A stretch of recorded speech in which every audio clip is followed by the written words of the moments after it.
Después de visitar ruinas en la superficie, de subir y bajar escalinatas, nos ilusionaba entrar en contacto con otra forma de la arqueología, la que ocurre bajo el agua en los ríos subterráneos de la península de Yucatán. Esos huecos de la naturaleza que los mayas convirtieron en altares.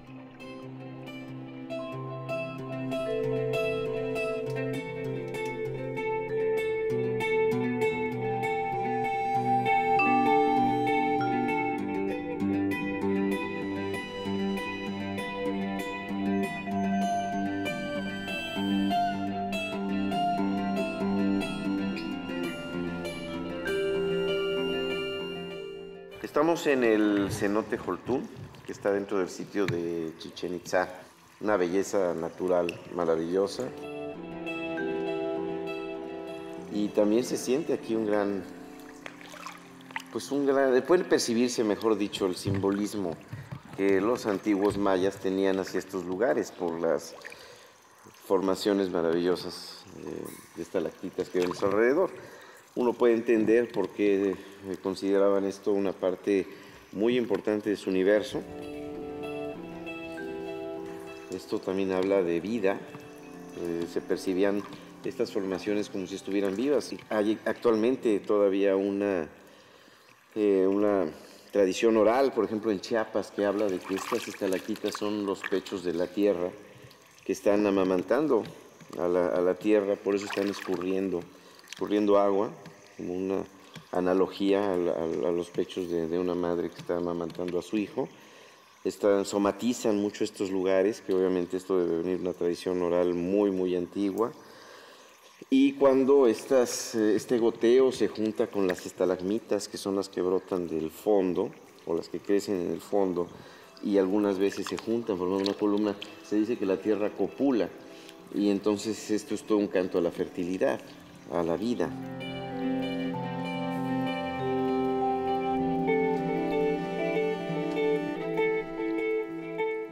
La exploración que dio con este cenote fue una exploración de superficie hace unos 20 años, que fue un trabajo de mapeo que se hizo alrededor del sitio. Esto se volvió a hacer ya con equipo más preciso, más sofisticado, con estaciones totales, hace 3 años, y fue como se encontró, se localizó con mayor precisión en cuanto a su ubicación en relación al sitio este lugar. Pensamos que aquí hubo un gran ritual hacia Dios de la lluvia. En el fondo hay una escultura que representa al Dios de la lluvia, pero al Dios de la lluvia del centro de México. Es una imagen de muy similar a un Tlaloc, que pareciera ser, bueno, cuando menos es muy similar a algunos Tlalocs que se han visto, por ejemplo, en Veracruz.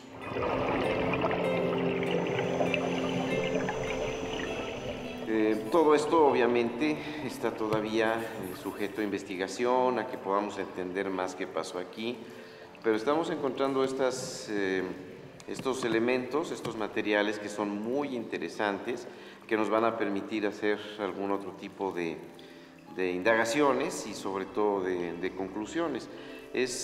Parece un lugar dedicado precisamente a las deidades de la lluvia.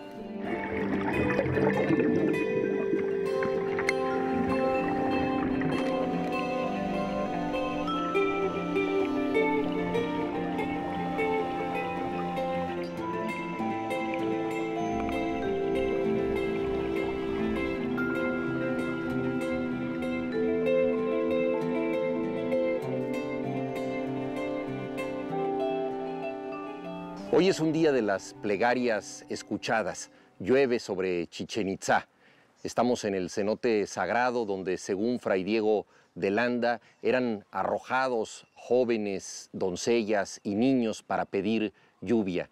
Los bacabes, los jinetes celestiales, recorrían las 4 direcciones del mundo y los mayas les pedían que quebraran los cántaros del agua para que lloviera. Hay otros dioses como Chac, por ejemplo, que puede hacer que este lugar se fecunde con el agua.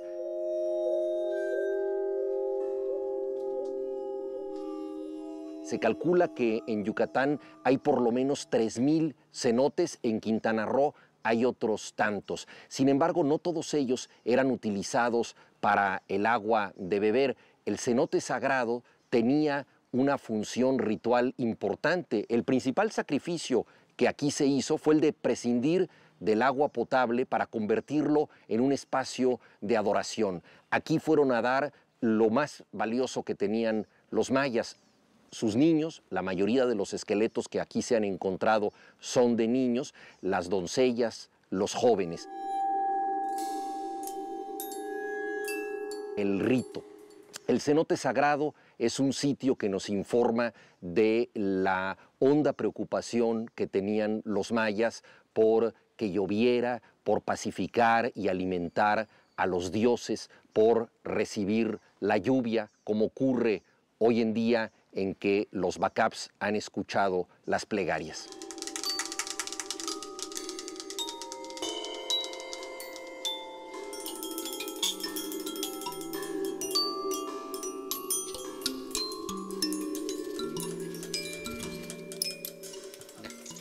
Muy bien, y yo me voy a agarrar de acá.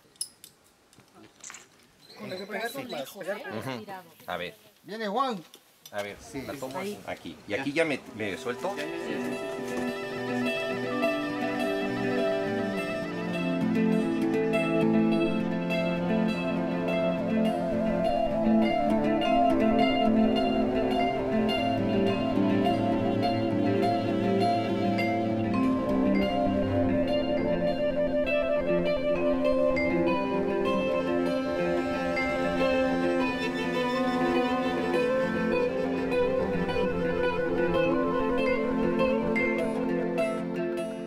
Guillermo, muchas gracias por recibirnos aquí en el inframundo, en este Xibalbá tan maravilloso que tienes aquí en Chichén Itzá. Una cosa que me sorprendió mucho es que en el cenote sagrado que tú exploraste, de 127 osamentas que se encontraron, 80 correspondían a niños. Lo mismo está ocurriendo en este cenote, han encontrado huesos de niños. Ya encontramos huesos de niños, no en tanta abundancia como en el cenote sagrado, pero todavía falta mucho por explorar aquí. Ya encontramos huesos de niños, un cráneo de niño, de hecho, muy completo. Y habría que hacer el análisis fino en laboratorio para poder ver si existen los mismos procesos que en el cenote sagrado.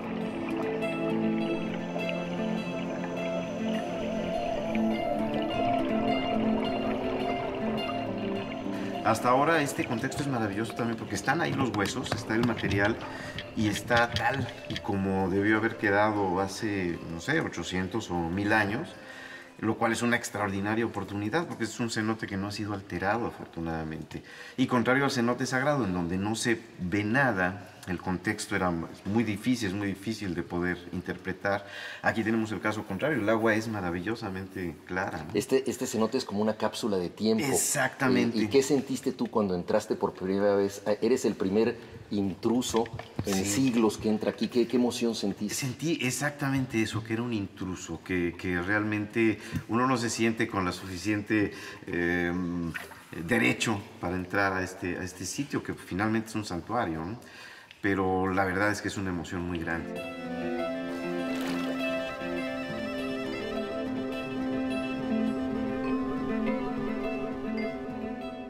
Y ahora con este cenote que estás explorando aquí en Chichén Itzá, se establece, nos comentabas, un eje que demarca el territorio a partir de los cenotes. Se diría que Chichén Itzá tiene un mapa subacuático que determina la ubicación de la pirámide del castillo. Cuando exploramos este cenote, sobre todo con un rayo de luz maravilloso que entra a este lugar en determinadas horas del día y obviamente cuando está despejado el cielo, pensábamos que este rayo nos estaba de alguna manera indicando algo. Lo que nos indicaba obviamente es que los antiguos mayas veían este rayo, que de alguna forma también servía como un marcador para ellos, tal vez para hacer algún depósito ritual, lo cual nos lleva a que el sol pasa por todo el sitio arqueológico, por supuesto, en determinadas épocas del año y que hay ciertas relaciones del sol con el sitio mismo. Y esto nos llevó así como que de ver esta situación y tratar de entender qué relación tenía esta maravillosa entrada de luz que percibían los antiguos mayas, desde luego, que la veían como algo muy sagrado. ¿Qué relación tendría con el resto del sitio? Y lo que pudimos ver, ya analizando el plano y tratando de ver qué relaciones tenían los cenotes, nos encontramos 4 cenotes que están prácticamente, vamos a decirlo así, protegiendo el sitio simbólicamente, claro, como que lo están guardando. El cenote sagrado, que lo conocemos, sí, está al norte, al sur está el cenote Xoloc, tenemos este cenote al oeste y al este está el cenote Canyuyum. Tenemos un cosmograma representado por cenotes con el castillo al centro, lo cual es maravilloso, ¿no? Las 4 direcciones del cielo y el castillo en el centro. Exactamente.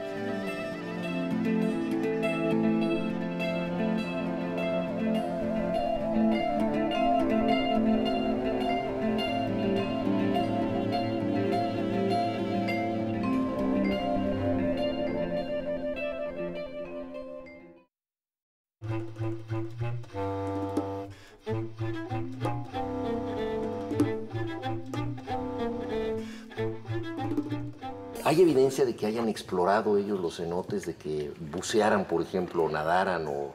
Nos hemos hecho mucho esta pregunta. Yo creo que con el agua tendría una relación muy directa y por supuesto yo creo que en algunos lugares, en algunos cenotes sí entrarían a nadar. En cuanto a que ellos bucearan, yo pienso que sí, desde luego que debe haber habido especialistas que hacían apnea y que podían acceder a zonas no muy profundas, 3, 4, 5 metros. Este cenote podría ser un ejemplo.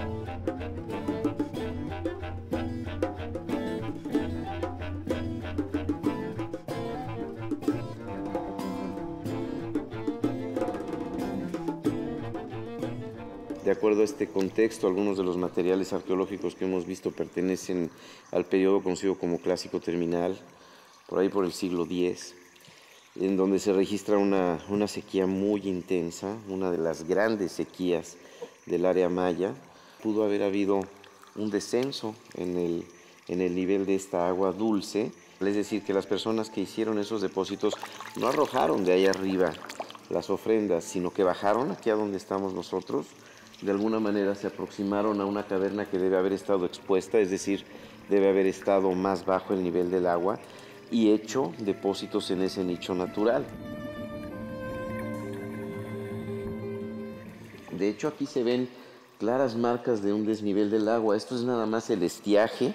Estamos terminando el estiaje, empieza la época de lluvias y ahí tenemos como medio metro de desnivel. Hay una marca de agua. Que en cuanto empiecen las lluvias intensas, eso se va a cubrir hasta allá.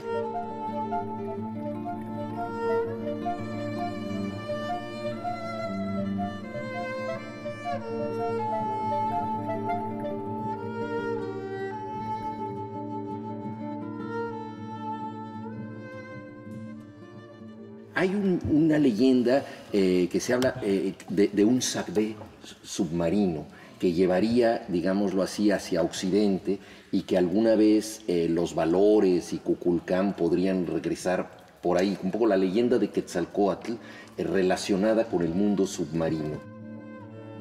Los mitos son muy vivos, están muy vivos. Aquí mismo en Chichén Itzá hay un mito que habla de un sacbé que va debajo de la tierra, pasa por debajo del cenote sagrado del castillo, va al juego de pelota y no para ahí la cosa, llega hasta la Gran Tenochtitlán.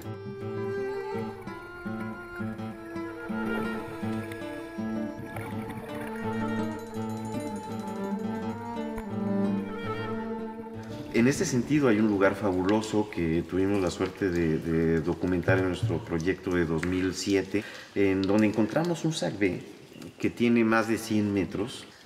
Tú vas dentro de la cueva y este camino va hacia el noroeste y llega al agua muy somera, y de pronto en un punto donde hay una columna natural, da una vuelta franca hacia el oeste, la dirección que toman los muertos para ir al inframundo.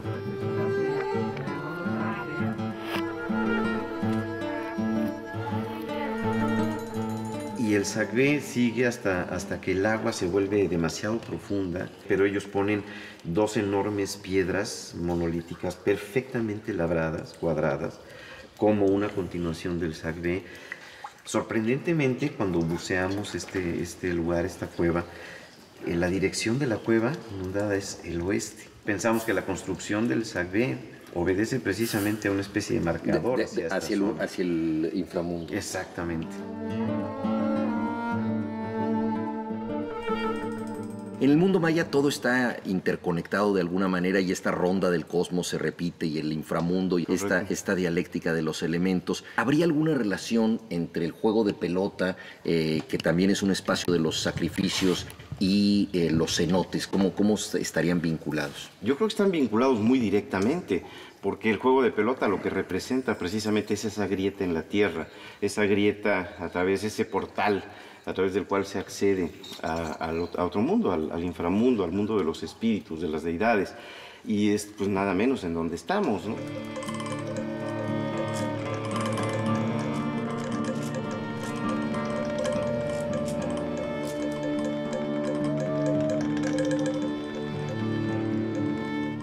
Oye, y otra cosa que leí por ahí es que en alguna ocasión en que tú te sumergiste para explorar un cenote, una de las personas que te acompañaban, de los custodios o ayudantes, Dionisio, uno de nuestros ayudantes, nosotros entramos a bucear, un grupo de 4, y cuando salimos Dionisio estaba muy espantado, porque dijo que no sabía si nos había ido bien o que si íbamos a regresar, que porque al entrar después de nosotros oyó un ruido y vio que estaba entrando una especie de serpiente, como emplumadas efectivamente, y que tenía una especie de crin de caballo, ¿no? Estaba en el inconsciente colectivo, de alguna manera. ¿No? Exactamente, y esto es increíble, es maravilloso, es parte de este famoso núcleo duro que algunos investigadores han pues estudiado mucho, especialmente el doctor López Austin, que habla precisamente de la persistencia de estas cosas, de estos rituales y de estos mitos.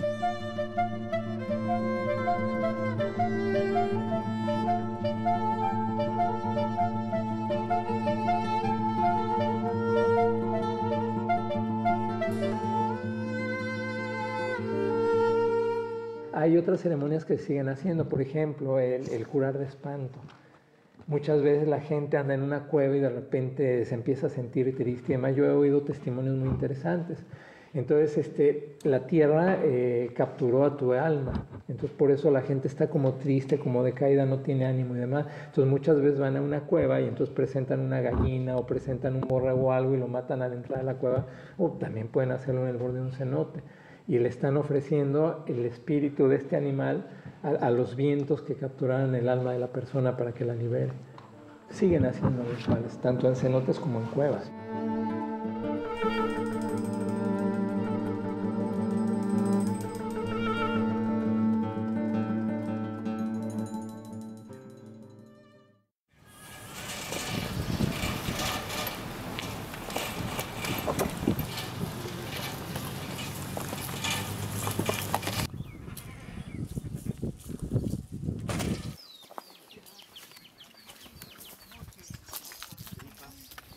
Y una de las cosas que creo que son muy importantes, entre otras muchas, es que los cenotes no habían sido estudiados como un contexto general. Siempre, inclusive los arqueólogos, en los proyectos, estaba el sitio arqueológico y estaba una cueva o un cenote, y esos eran como aparte.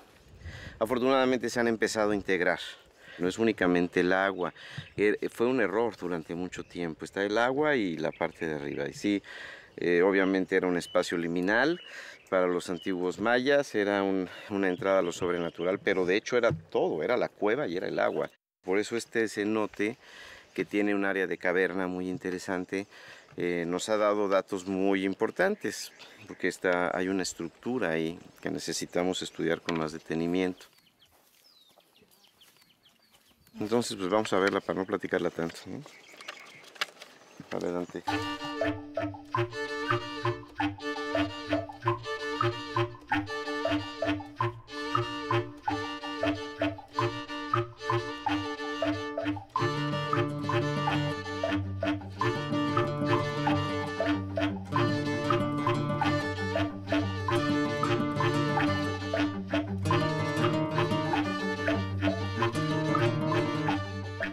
Esto es una estructura, esto es, aquí como ven, es un acomodamiento intencional que debe de haber estado mucho más formal, y aquí va la escalinata.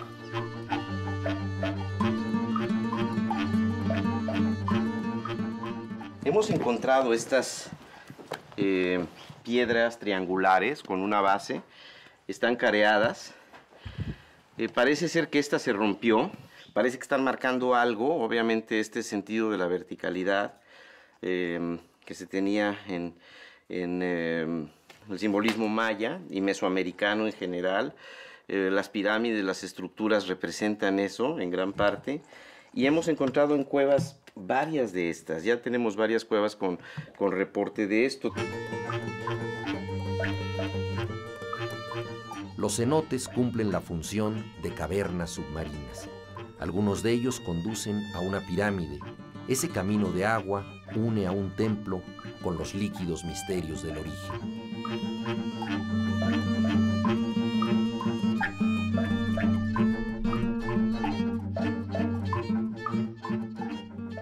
Y si vamos de este lado podemos ver las esquinas de la estructura de la cual les estoy hablando. Se nota mucho más una estructura piramidal. Aquí este muro, por ejemplo, está muy entero todavía.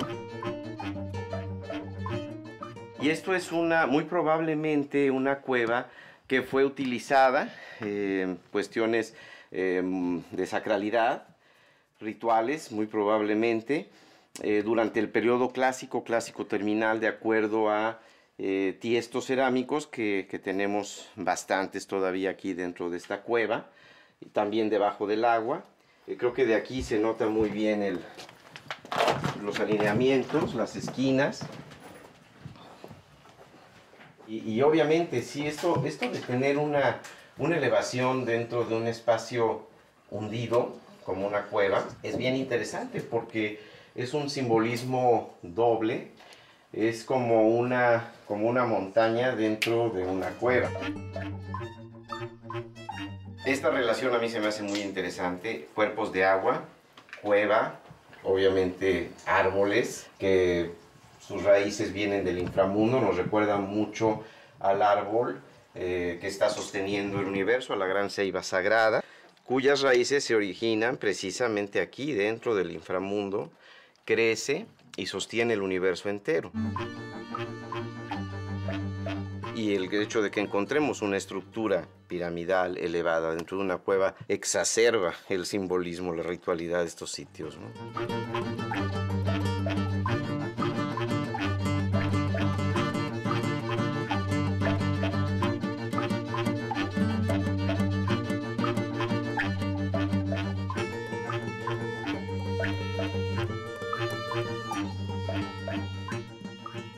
Aquí ya estamos entrando en la escalinata, que está flanqueada por estos dos muros. Pues es una manera muy particular de marcar el acceso.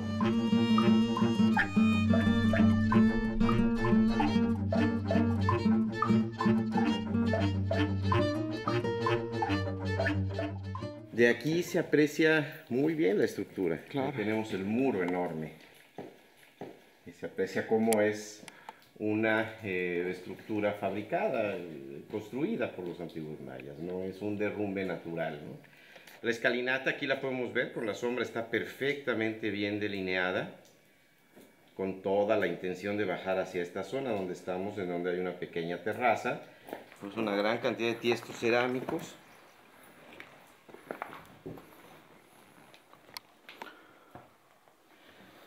Aquí pueden ver que estas estalactitas fueron cortadas, mutiladas, Y en muchos lugares vemos estalactitas cortadas ritualmente. Esto es muy antiguo, ese corte, no es una depredación reciente. Y aquí, por ejemplo, bueno, esto podría ser lo que nosotros conocemos como jaltún. En realidad no sabemos la función de ese elemento, pero es un elemento que obviamente al estar aquí, pues fue parte del ritual que se llevó a cabo en esta cueva, ¿no?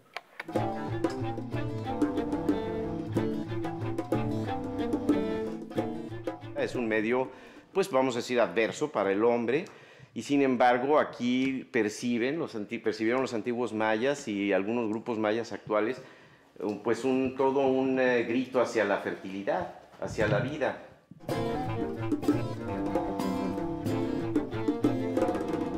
Aquí se continúa la escalinata que nos lleva directo al inframundo, a ese cuerpo de agua impasable que es relatado, por ejemplo, en el Popol Vuh. Es uno de los obstáculos que los humanos, que los mortales tenemos para poder continuar nuestro camino hacia el inframundo, y por esto estas áreas, estas zonas eran atributo, privilegio exclusivo de los espíritus de los muertos o de las deidades.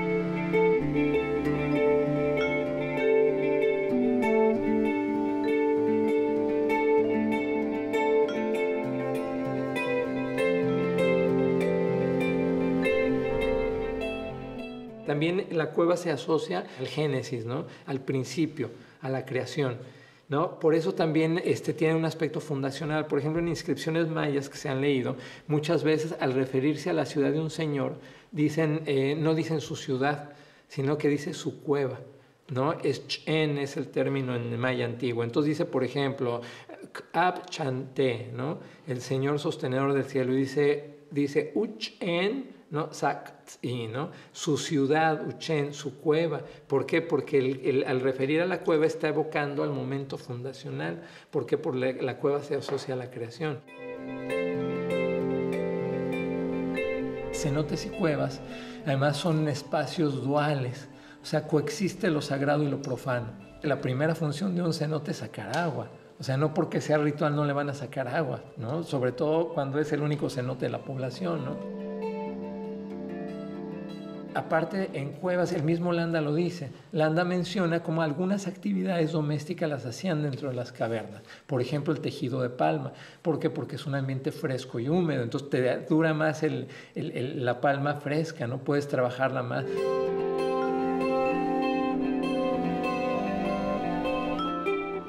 Otras veces, como están las entradas a las cuevas o a los cenotes al lado de la milpa, entonces encuentras también el fogón, o encuentras áreas donde prepararon alimentos, o donde se acostaron, o donde reposaron. Obviamente tienes un uso profano de estos espacios, ¿no? Pero lo sagrado cobra valor cuando viene el momento del ritual, ¿no? En el momento en que empieza el ritual y empiezan los rezos y prenden copal, en ese momento se olvida lo profano y cobra sentido como un lugar sagrado.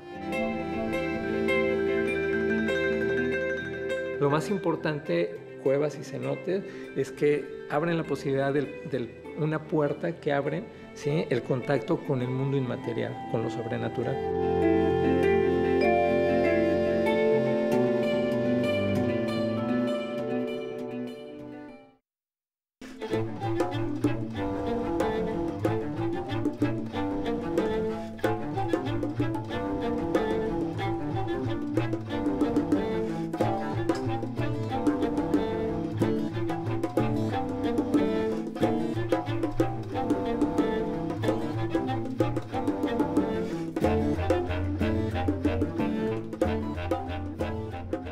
En los cenotes muy grandes generalmente hay vestigios mayas, mucho más recientes, donde pues hay vasijas, hay restos humanos mayas, ese tipo de cosas, ¿no? Pero en cenotes como este, muy posiblemente el caso es de cosas más antiguas, ¿no? De casos de animales que ya no existen, por ejemplo.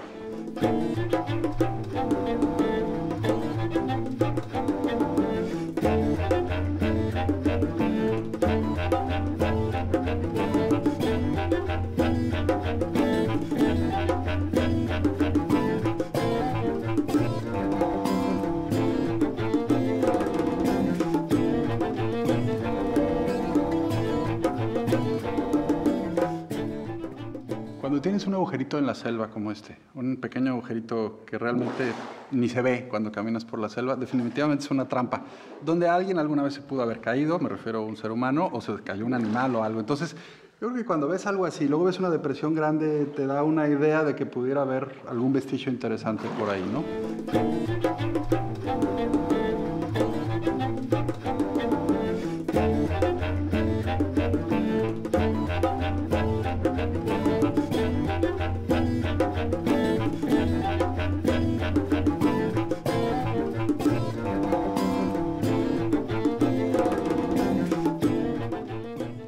Cada hueso aquí es de este tamaño. Y de hecho, ahorita estamos viendo unos cráneos nuevos que se encontraron. Hay como 4 cráneos más grandes de osos, sobre todo hay muchos osos que estaban aquí. Y es increíble cómo se metieron esos osos a la cueva, ¿no? Pero ahí están. Hay muchos carnívoros, eso es bien interesante. Es una trampa, el lugar muy parecido a la trampa de la brea allá en California, donde los carnívoros olían a otros animales que ya habían sido atrapados, entonces iban y también se quedaban atrapados, ¿no? Aquí probablemente entraban por este hoyito, olían cosas, le caminaban, el nivel del agua era más abajo y de repente se les acababa el piso y se iban a dar hasta el fondo, ¿no? Y ahí quedaban. Entonces, todo tipo de animales, incluyendo muchos carnívoros.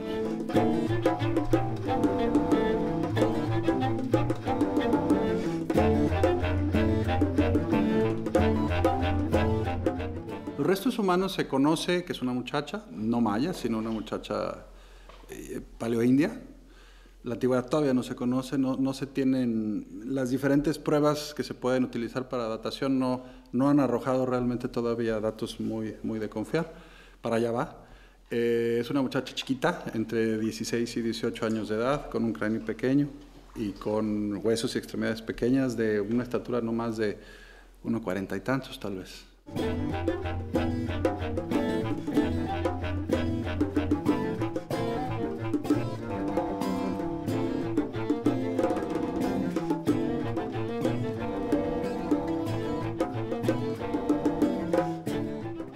Hay una hoguera en una de las paredes y se ve muy clara con carbón, se ve clara con restos de animales, incluso algunas de las investigaciones previas han mostrado que probablemente hay restos, en el mismo carbón que ardió, hay restos de grasas animales, probablemente algo se cocinó, probablemente es mera casualidad, todavía no es posible concluir cosas, ¿no? Existen marcas en las paredes, marcas de cuerdas, que en aquel entonces no se tejían cuerdas probablemente, pero sí lianas, tal vez lianas naturales delgaditas, con la cual se pudieron haber bajado cosas. Son realmente locubraciones, pero hay muchas cosas que no se han visto en otros lados.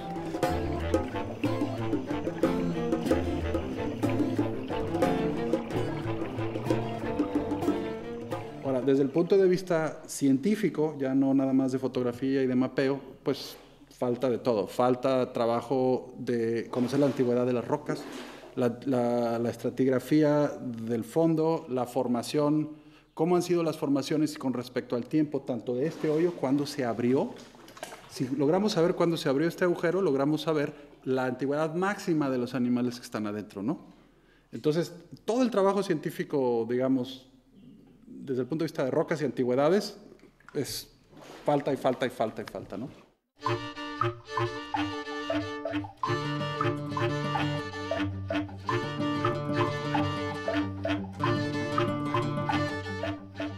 Es una sensación indescriptible, ¿no? Porque pues es algo que no esperas, el corazón te late fuertemente desde el momento que te das cuenta que el túnel pierde reflejo de las paredes y que hay una oscuridad total al fondo y que no hay donde se refleje la lámpara. Sientes esa emoción, ¿no? Estábamos Beto, Franco y yo, los tres veníamos en una inmersión, ese 10 de mayo que te digo. A mí me tocaba estar un poquito olfateando, digamos, cómo va el túnel cuando ellos venían, Beto colocando la línea y Franco tomando el registro escrito del mapeo, ¿no? Y entonces, sin perder de vista al grupo, yo estaba ya, digamos, percatándome de esa profundidad y no sabía qué hacer.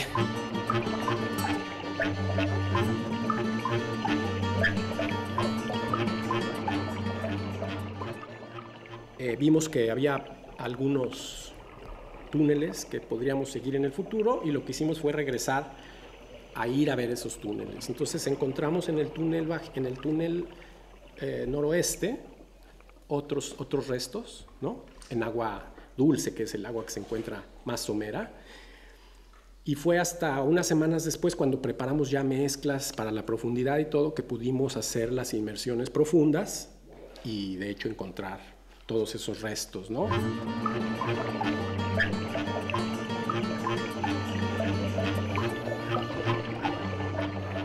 Ya sabemos, gracias a estos trabajos en cenotes, que Yucatán durante el Pleistoceno, hace entre 10.000 y 20.000 años, pues eran planicies de pastos, eran pastizales, y que abundaban todos estos animales que están aquí depositados en este cenote.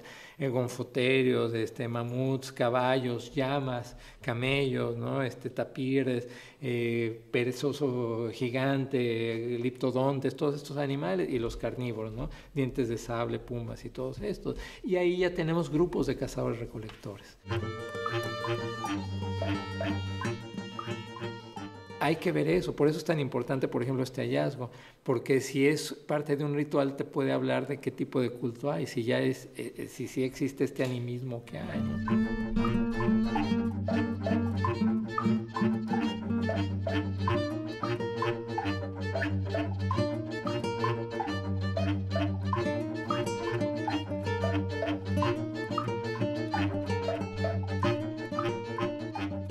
Hay un patrón, eso es interesante. La mayoría de los restos que se han encontrado hasta ahora en cenotes son mujeres, ¿no? Al menos Las Palmas, ¿no? Najarón, estas son niñas, son mujeres.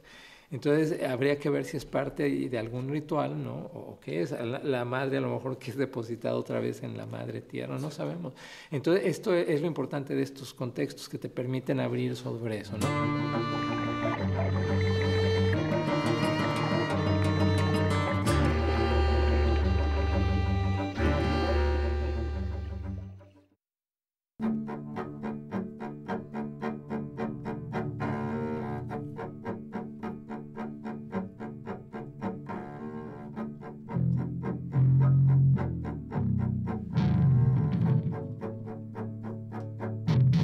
En México hay aproximadamente 25 arqueólogos que trabajan en el campo de la arqueología subacuática.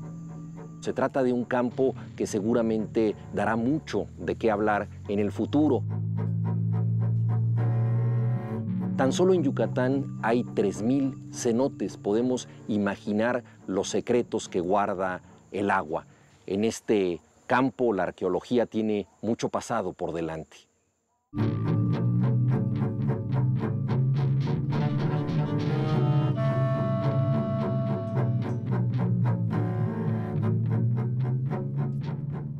La arqueología subacuática en México tiene tan solo 31 años. Es realmente contrastada contra la arqueología de tierra, una disciplina sumamente joven, en donde estamos aplicando nuevas tecnologías, nuevos conocimientos derivados de diferentes lugares de nuestro territorio, en diferentes exploraciones e incluso de diferentes investigaciones a nivel mundial.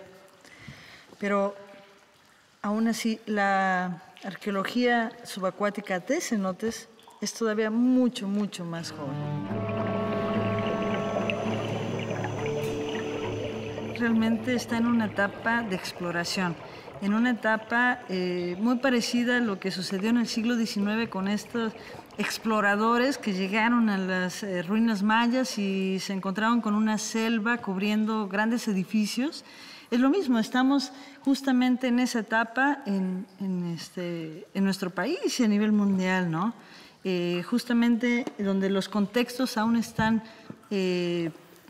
sellados, donde podemos identificar información importantísima para los primeros pobladores de nuestro continente, para la fauna extinta actualmente, para saber más sobre la cultura maya.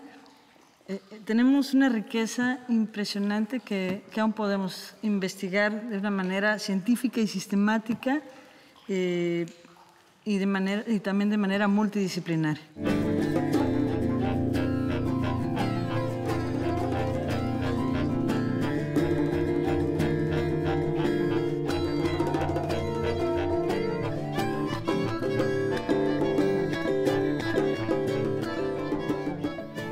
pues aquí, por ejemplo, la hidrogeología es muy importante.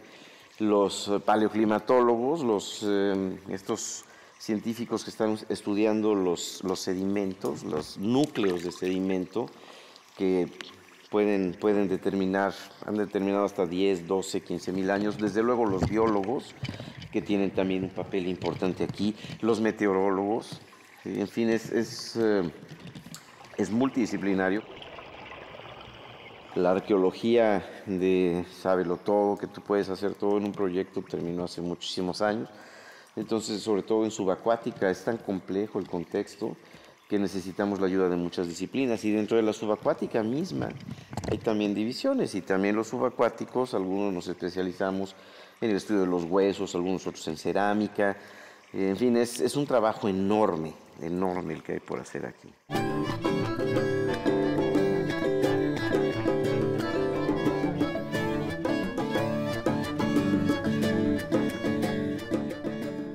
No soy arqueólogo de formación, sin embargo, a través de arqueología subacuática, a lo largo de los años he participado en algunos proyectos de diferentes índoles en cenotes y en el mar, y arqueología subacuática en México se ha preocupado por formar a muchos de los exploradores, darles esta formación, esa educación que se necesita para que, aunque no sean arqueólogos formalmente, puedan hacer trabajo subacuático de valor y sin destruir los contextos, que es lo más importante, ¿no?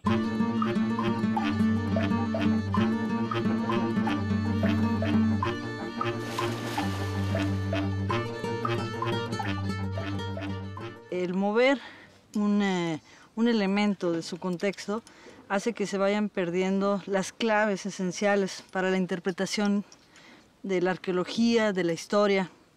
Es como ir quitándole piececitas al gran rompecabezas de la interpretación.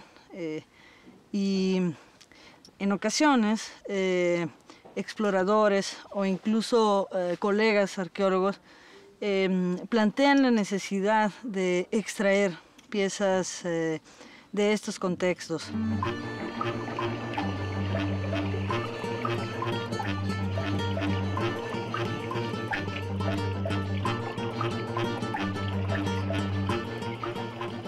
Es también muy importante saber qué se va a hacer con estas muestras y qué va a suceder con el sitio en sí.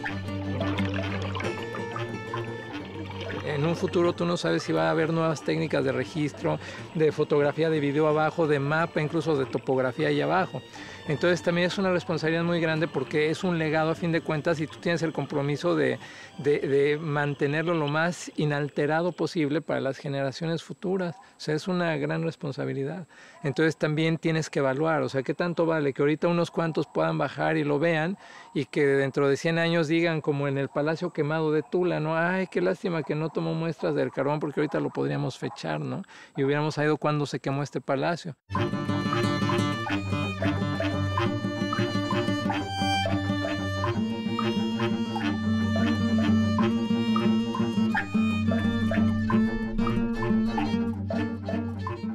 Entonces yo creo que la obligación es eso, hacer un estudio responsable, serio, ¿sí? Buscando la preservación de todos los contextos y llevárselo a la gente y a distintos niveles, ¿no?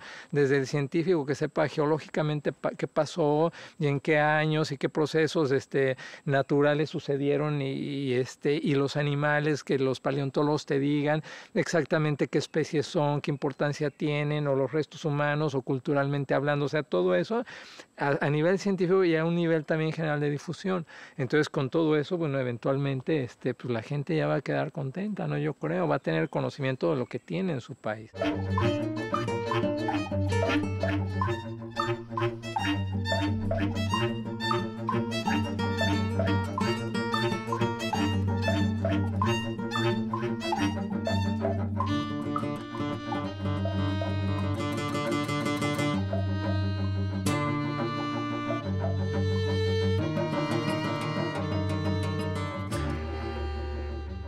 Una pregunta interesante que todos tenemos es cómo se puede capturar el contexto. Y últimamente hemos tratado de usar tecnologías más avanzadas para hacer eso. En diciembre del año pasado hicimos un proyecto conjunto con National Geographic Y lo que se hizo fue tratar de capturar como una imagen de esa de panorama, pero como una esfera. Lo se llaman gigapíxeles. Cubre completo una esfera de 360 grados. Entonces eso es como un balance, pues. O sea, se puede usar tecnología y mientras la tecnología avance, si el sitio se protege, cada vez se podrá hacer mejor. En algún momento alguien lo haría en 3 dimensiones y después topográfico. Pero lo importante es que el sitio se preserve, porque si no, cuando la tecnología está ahí, ya el sitio se destruyó.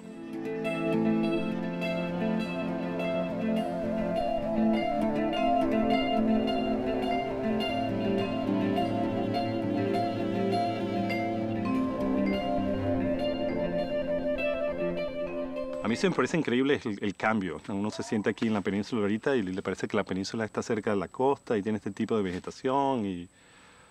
Pero si uno piensa 10.000 años atrás o 20.000 años atrás, esto era súper diferente. Pero la única vestigios de que esto era diferente están ahí. Y por eso hay que protegerlo para poder entender cómo eran los cambios. Es como tener un huequito a ver cómo eran las cosas hace 20.000 años a través de lo que se quedó ahí en la cueva.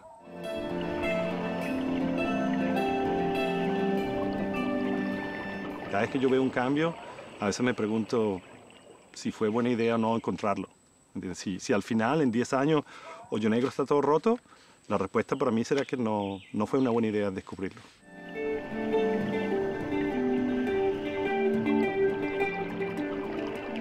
Los cenotes ofrecen claves para entender la forma en que surgieron los rituales mayas. Ahí los misterios se mantienen en remojo. Hay señales de que ya en el Paleolítico se usaban para ciertos ritos. ¿Acaso la primera noción de altar fue un depósito de agua? Tal vez esa líquida entrada a las profundidades de la tierra despertó el primer impulso de hacer un sacrificio, de arrojar algo o a alguien rumbo al agua para obtener el favor divino.